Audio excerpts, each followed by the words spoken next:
Resumiré un poco lo que está pasando en Indonesia y luego haremos un paralelismo con el Perú. Las manifestaciones en Indonesia comenzaron el 25 de agosto de 2025 en Yakarta, cuando estudiantes y ciudadanos salieron a las calles para denunciar los privilegios de los legisladores o congresistas de ese país, incluyendo una asignación mensual de vivienda valorada en unos $3.000, una suma desorbitada en comparación con el salario mínimo local que ronda los $200. Es decir, los congresistas en Indonesia se subieron el sueldo un 2000%. Repito, un 2000%. Así, el 28 de agosto, una camioneta blindada de la policía atropelló mortalmente a Afan Kurniawan, un conductor de mototaxi de 21 años, lo que provocó una escalada en las protestas a nivel nacional. Entre finales de agosto y principios de septiembre, los conflictos se intensificaron. Hubo enfrentamientos en varias ciudades, incendios en sedes gubernamentales y ataques a domicilios de funcionarios. La noche del viernes 29 de agosto, en la ciudad de Makassar, capital de Sulawesi del Sur, una turba incendió el parlamento local. Las autoridades confirmaron que 3 personas murieron y 5 resultaron heridas. Los cuerpos fueron recuperados la mañana siguiente, mientras que varios heridos fueron hospitalizados con quemaduras y fracturas tras lanzarse desde el inmueble en llamas. Ese mismo día, en Bandung, en la Java Occidental, otro parlamento regional fue incendiado por manifestantes, aunque no se registraron víctimas. En Surabaya, la segunda ciudad más grande del país, una multitud tomó una sede policial, quemó vehículos y destruyó cercas enfrentándose a las fuerzas de seguridad que respondieron con gases lacrimógenos y cañones de agua. En al menos 3 ciudades, Makassar, Mataram y Yogyakarta, se registraron muertes adicionales no solo entre manifestantes, sino también entre funcionarios atrapados en los disturbios. Organizaciones como Human Rights Watch y Amnistía Internacional denunciaron el uso excesivo de fuerza por parte de la policía y la militarización de la gestión de crisis. Además, se registraron ataques contra periodistas,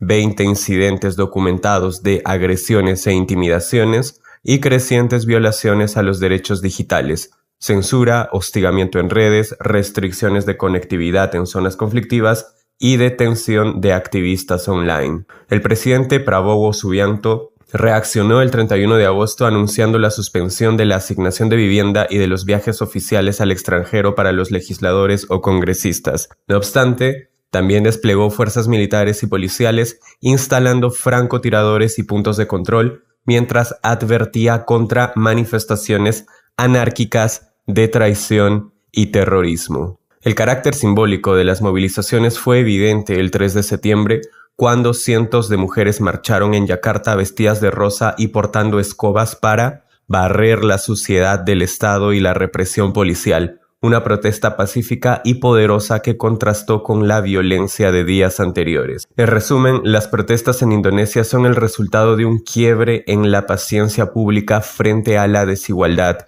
el abuso de poder y la falta de transparencia. Aunque el gobierno de Indonesia ha dado un paso atrás y ha realizado concesiones, la represión estatal, además de los graves daños a los derechos civiles y digitales, marcan una etapa de tensión que podría marcar el futuro de ese país. Ahora, la gran pregunta, ¿los peruanos pueden replicar ese tipo de protestas en el Perú? ¿Los peruanos podrían quemar literalmente el Congreso de la República? Responder exige una comparación profunda. Perú e Indonesia, a pesar de estar en continentes distintos, guardan similitudes políticas llamativas, élites parlamentarias desconectadas de la ciudadanía, intentos de aumentos de sueldo y un desprestigio institucional que erosiona la legitimidad democrática. Sin embargo, las diferencias históricas, socioculturales y estructurales son muy significativas. La historia reciente de Indonesia está marcada por la caída del régimen de Suharto en 1998. Las protestas de entonces, conocidas como Reformasi, fueron protagonizadas por estudiantes que exigían el fin de 3 décadas de autoritarismo. Desde entonces, la sociedad indonesia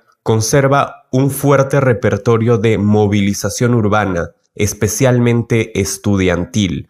La memoria colectiva en ese país recuerda que salir a la calle puede derrocar presidentes y cambiar el rumbo de la nación. Perú, en cambio, arrastra la herencia de la violencia política de los años 80 y 90 con Sendero Luminoso y el MRTA y la represión estatal, y la experiencia autoritaria del Fujimorato. El costo humano de la violencia política en Perú dejó cicatrices profundas y una relación ambivalente con la protesta. Para algunos sectores, especialmente de izquierda, salir a la calle es un derecho y una necesidad, pero para otros, como los de clase media y de derecha, el recuerdo del terror limita la posibilidad de acciones colectivas que se radicalizan. Es decir, mientras que en Indonesia la protesta y la radicalización están asociadas a la victoria democrática, en Perú la protesta y la radicalización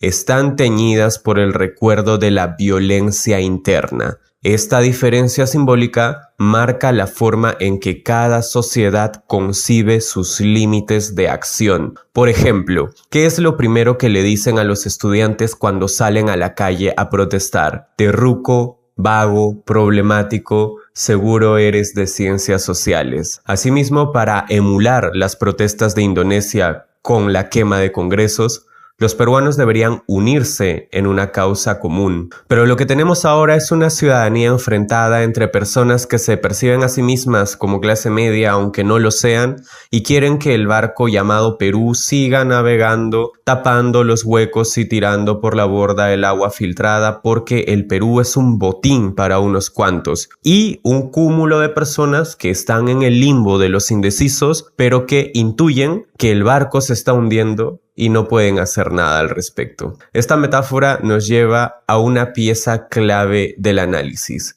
la arquitectura política. Verán, en Indonesia existe un sistema presidencial con fuerte multipartidismo y descentralización desde 1999. Esa descentralización abrió canales de representación locales, pero también multiplicó espacios de tensión. Gobernadores, alcaldes y parlamentos locales son actores capaces de movilizar o sofocar protestas. Además, bajo el actual presidente Prabowo Subianto, se está observando una creciente militarización del Estado con ex generales en cargos civiles. ¿Les suena familiar? Y un manejo represivo más duro de la protesta. En Perú, por su parte, el presidencialismo que tenemos es sui generis, con un Congreso unicameral extremadamente fragmentado, el cual el próximo año será bicameral y el cual no podrá ser disuelto.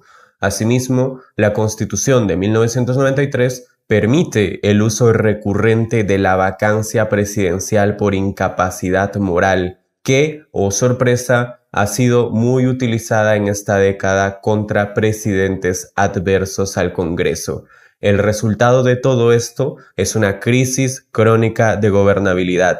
6 presidentes en apenas una década. La diferencia clave aquí es que en Indonesia los privilegios parlamentarios fueron percibidos como un exceso centralizado, mientras que en el Perú los excesos políticos son constantes y difusos, lo que dispersa la ira social. Por ejemplo, tú que me escuchas, ¿sabes quiénes son los mochasueldo? ¿Sabes quiénes son los niños de las bancadas? ¿Sabes que metían a meretrices a trabajar al Congreso como secretarias? ¿Sabes que muchos congresistas supuestamente tendrían lazos con la minería informal, con el tráfico de terrenos o con el lavado de activos? Si sí lo sabes, entonces dime quiénes son y ponlo en los comentarios si eres un ciudadano informado. Ahora, el contraste entre Perú e Indonesia es aún más fuerte en el terreno de la movilización social. En Indonesia, por ejemplo, los estudiantes universitarios funcionan como la columna vertebral de la protesta. Desde 1998, las universidades producen liderazgos capaces de articular demandas nacionales. A eso se suman sindicatos urbanos y colectivos religiosos, lo que genera un frente amplio en torno a símbolos comunes. En 2025, la Marcha de las Escobas, para barrer la corrupción y la represión, fue un ejemplo de creatividad simbólica que cohesionó al movimiento. En Perú, en cambio, la protesta está marcada por la fragmentación regional. Repito, fragmentación regional. El sur andino y ciertas zonas amazónicas han protagonizado levantamientos intensos en defensa de derechos territoriales, ambientales o contra políticas extractivistas. Los bloqueos en corredores mineros como las Bambas tienen un enorme poder económico, pero no siempre logran generar empatía nacional. Lima suele ir a destiempo o de plano desentenderse o desinteresarse de, en palabra de los limeños, esos cholitos, de esos serranos del sur.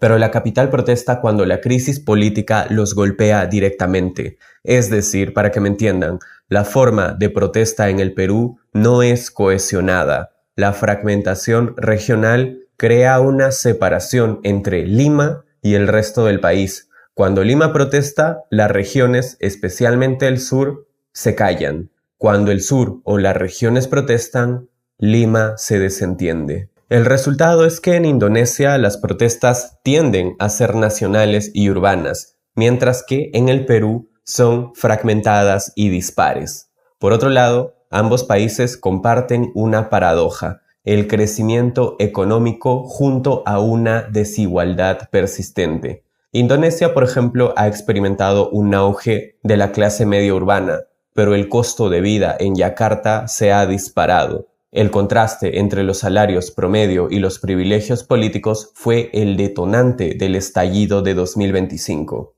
El Perú, en contraste, depende fuertemente de la minería, con un PIB per cápita superior al de Indonesia, pero con una desigualdad territorial abismal. Lima concentra recursos y servicios, mientras que las regiones mineras, que paradójicamente son las más pobres del Perú, denuncian abandono y contaminación. Así, las protestas más grandes en Perú suelen surgir donde la renta minera se percibe como injusta, las cuales son protestas de índole económica. Por otro lado, las protestas en Lima son más de índole política, porque si yo estoy económicamente bien, el resto que se joda. Entonces, la diferencia es geográfica. En Indonesia, la indignación nace en la capital y se expande hacia las regiones. En Perú, surge en las regiones y rara vez logra imponerse en la capital. Lima tiene protestas políticas, pero rara vez tienen la magnitud de las protestas en el sur.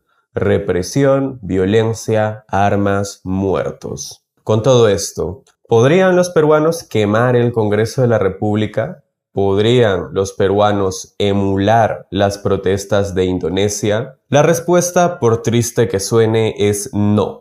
Un rotundo no. Si bien los sureños han demostrado fuerza en tomas de aeropuertos, incendios de sedes judiciales y bloqueos de carreteras estratégicas, la fragmentación social peruana hace improbable un estallido unificado de la magnitud indonesa. Para que un ataque directo al Congreso ocurriera, se necesitaría la convergencia de protestas regionales, una chispa simbólica potente o un desencadenante, y una represión desproporcionada que radicalice aún más a los pocos manifestantes que salen encojonados a las calles mientras el resto mira cómodo desde sus casas. Ahora, improbable no es sinónimo de imposible. Por eso te daré 3 señales de alerta para escenarios futuros que condicionen una protesta en Perú como la de Indonesia. Primero, tendría que haber una nueva crisis presidencial que erosione la poca legitimidad institucional restante, un fraude electoral, el asesinato de un candidato ganador, audios donde se explicita la corrupción de altas esferas políticas o el intento de continuar el gobierno existente por 5 años más a través de alguna figura política aprobada por el Congreso. Segundo,